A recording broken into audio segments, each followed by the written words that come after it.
Cullinan is there. He joins us now with the latest developments. Early afternoon to you. So describe the situation for us this afternoon.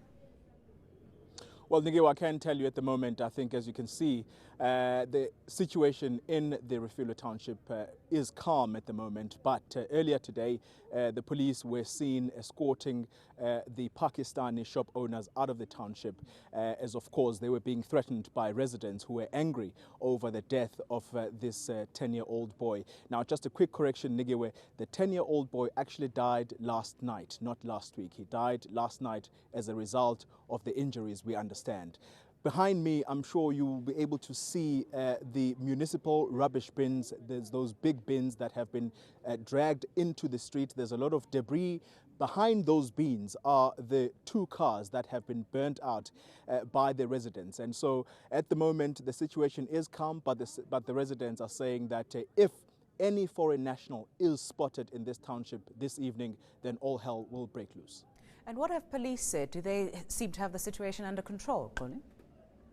It would appear so, Nigewa, that the police do have a handle on this situation. But earlier, as the residents were on the rampage, actually burning the 3rd car, we understand that police were actually hamstrung. They seemingly couldn't do anything about it. And so the residents did eventually then burn that 3rd car. And so at the moment, though, it does appear that they do have a handle on it. They are all over the township, we understand, even though we, the media, the police have instructed us not to go into the township. Where I'm standing is actually at the entrance of the township. A lot of anger and a great deal of violence there today. What have some of the residents that you spoke to said about what unfolded? Well, Nigewa, it's simple. The residents are quite angry with the foreign nationals. They're saying that one of their own has been killed. In fact, a 10-year-old boy has been killed. And so for them, this has no justification whatsoever, and that is why they are so enraged, and they want for all these foreign nationals to basically be escorted out of this township. And as they say, this evening, if any of them are found inside the township, then something will be done about them, as they say. Have we managed to speak to the boy's parents at all?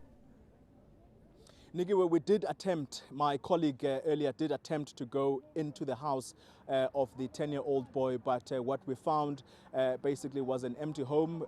We were told by police that the parents had already left for the Northwest province, and so it would seem that the parents come from that particular province, and so they've left now for the Northwest. It's unclear, therefore, then who is left in the house. We are still trying to see if we can locate a family member so that we can speak to them and find out what the situation is when the funeral will possibly be.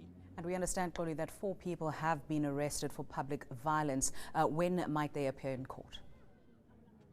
Nigewa, that information has been given to us by the police. We understand that the 4 or 5 people, according to the police, that have been arrested, they will appear in the Cullinan Magistrates Court tomorrow. We are not certain then of the time, but we will make certain that that particular time that they will appear is known to the viewers, possibly by this evening.